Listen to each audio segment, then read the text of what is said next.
Hello, you two. So, as the title says, this is my review of X-Men Days of Future Past. I know this review is old, but I'm trying to catch up on the movies that came out in 2014 that I haven't reviewed yet.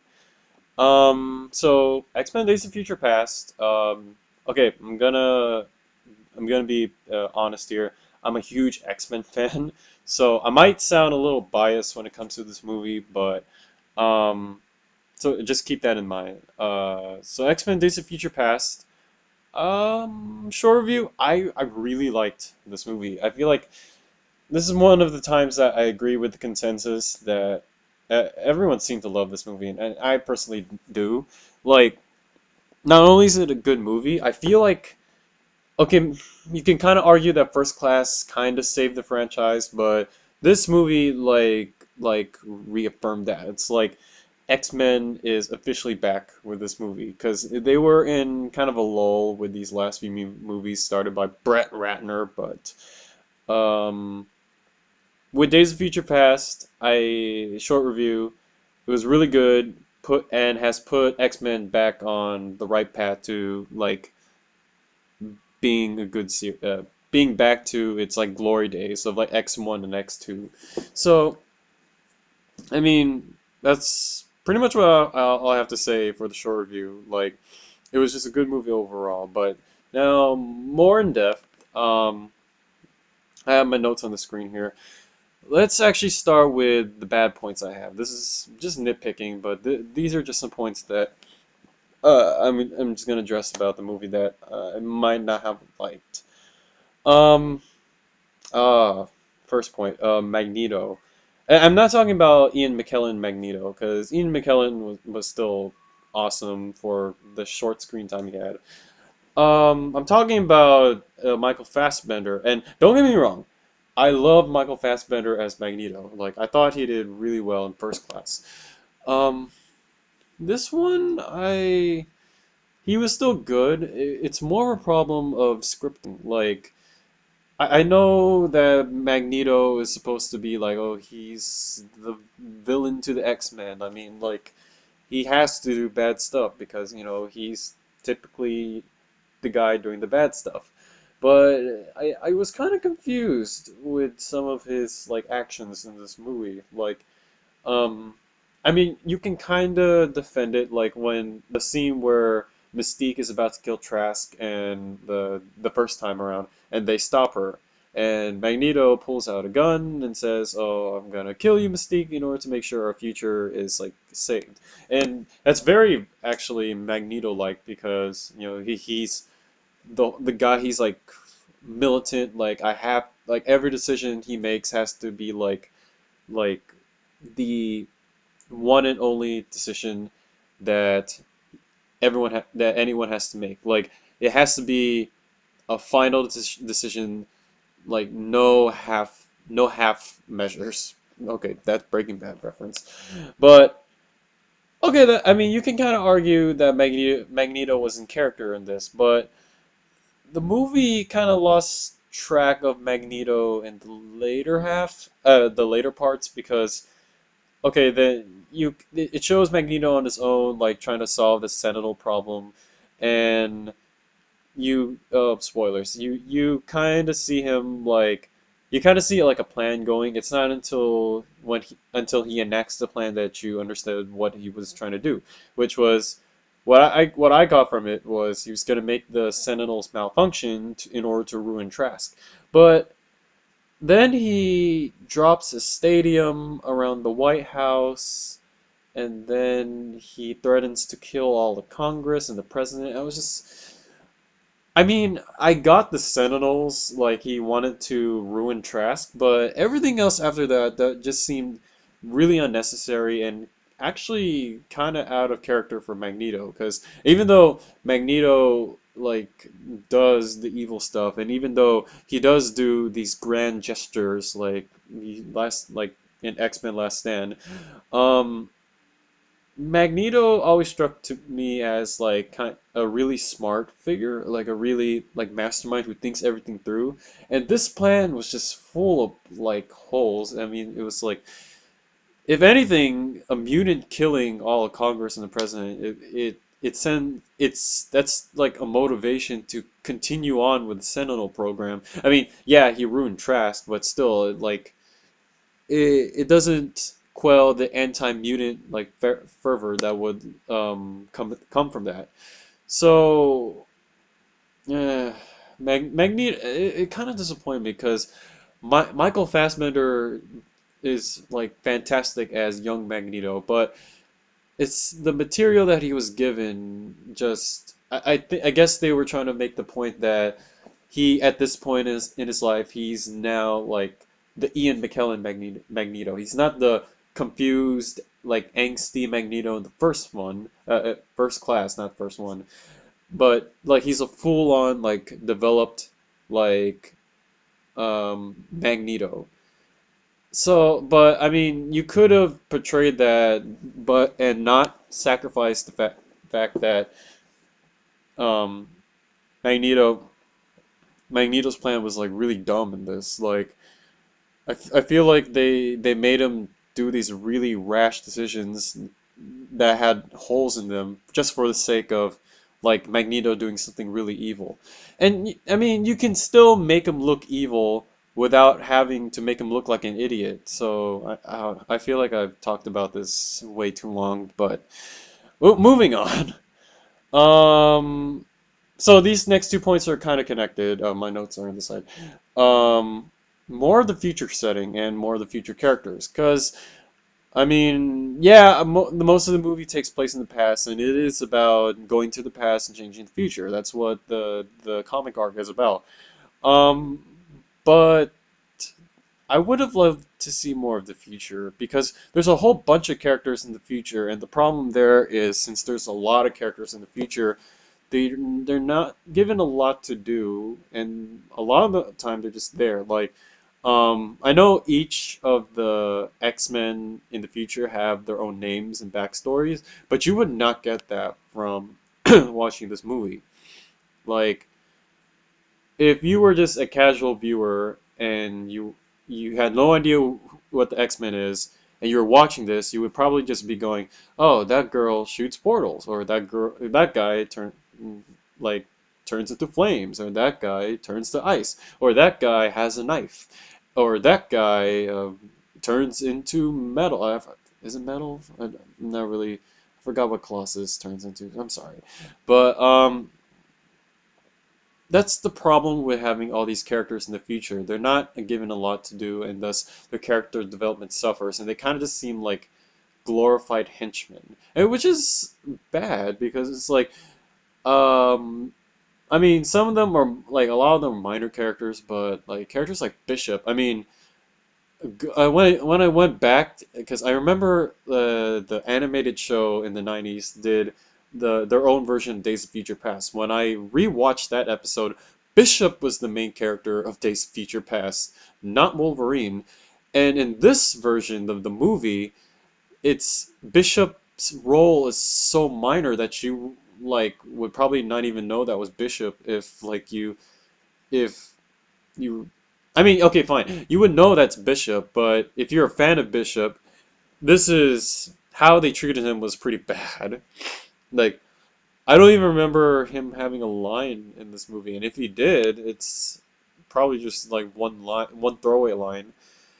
Um, but yeah, I guess I mean, it Transformers 4 can go at 165 minutes. Like, I don't see how this movie would have suffered like if they added more of a future setting. I mean, I heard they cut out a subplot with Rogue, but I don't really know how to feel about that. I mean, like I would have just loved to see more of the future, more like character development there.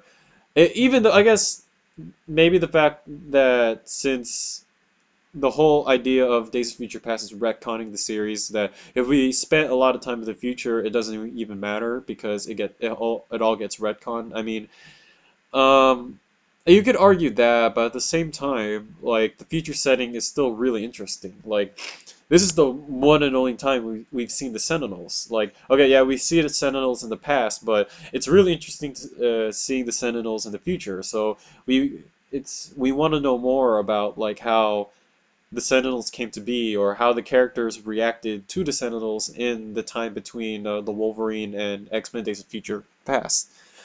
So I guess there's just like a lot of like wasted potential there, but I guess I mean hell, Terminator, you barely saw the future in the first three movies, so I guess you're never really supposed to see the future in these apocalyptic time travel tales. But I'm just rambling at this point. More future.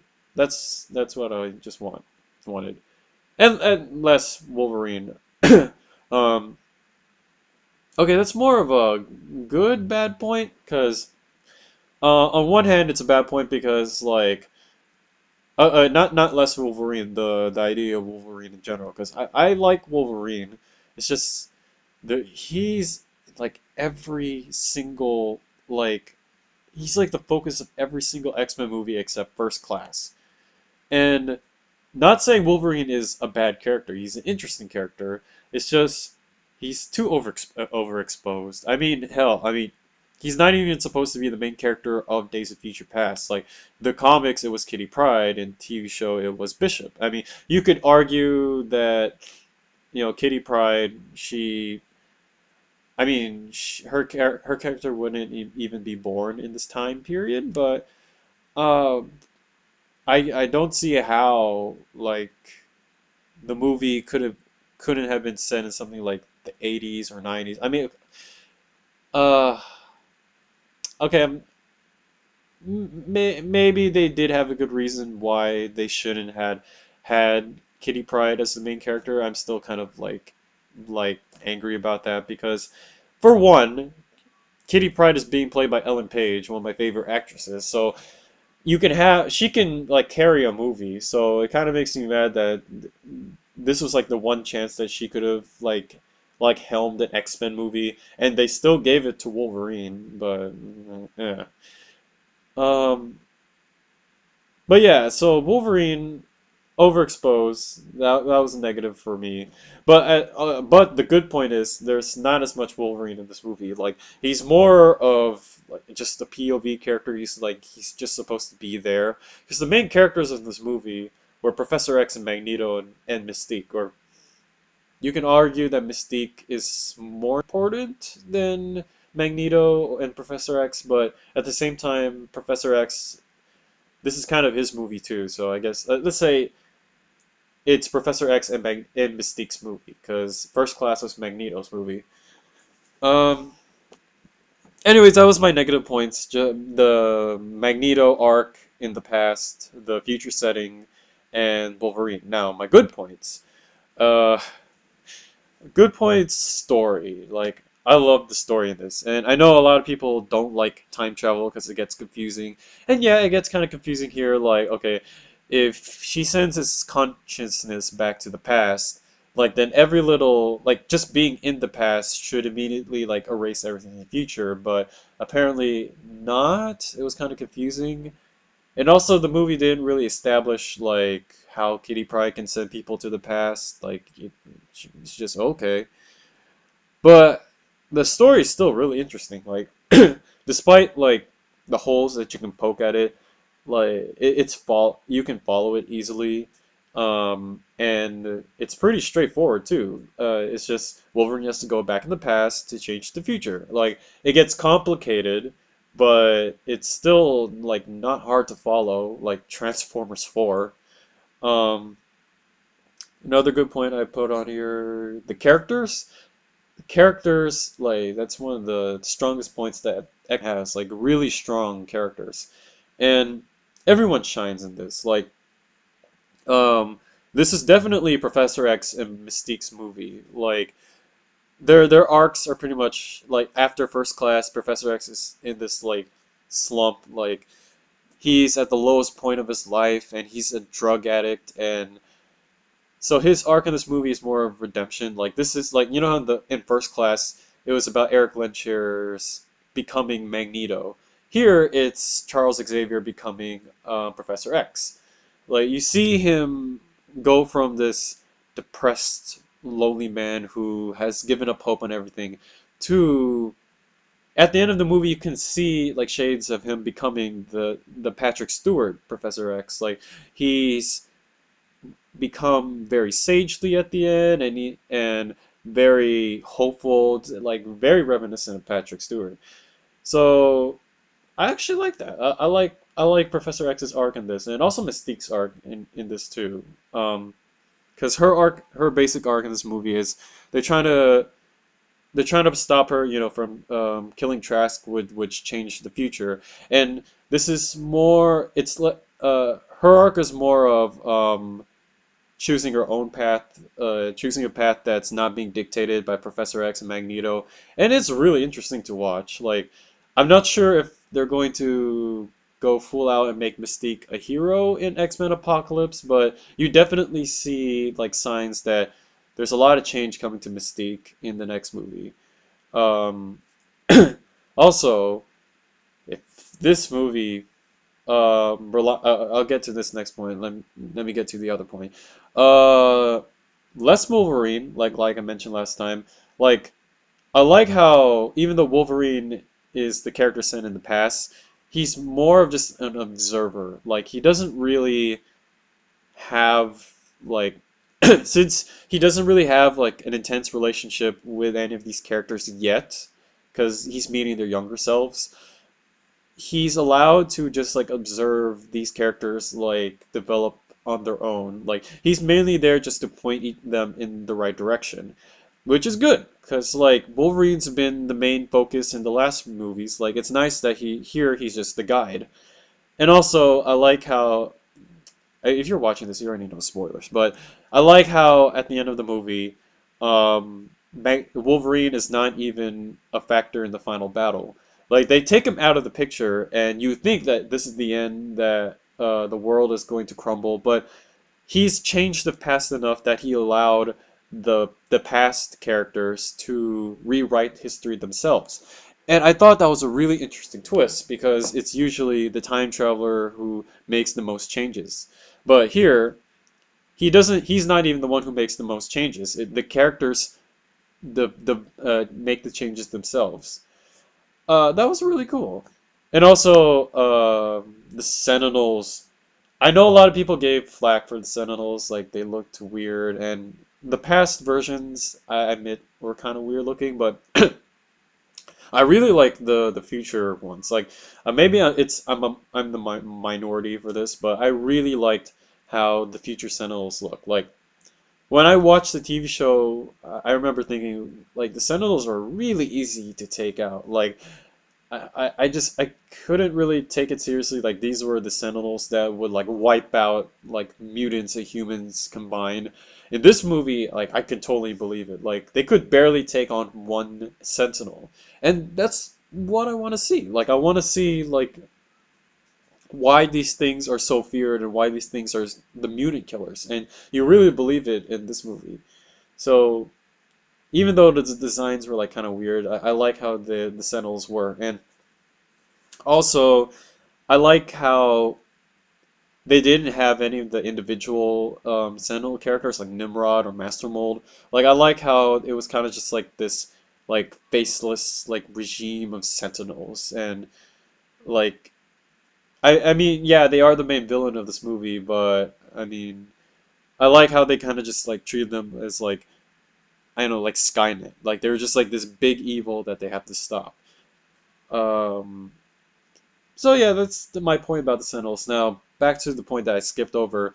This movie fixed the series. Like yeah, it's a retcon, but the think about it. I mean, yes, we had to sacrifice X1 and X2, but X Origins Wolverine and X what was it? The Wolverine 2, Trouble in Tokyo, and X-Men 3 all gone.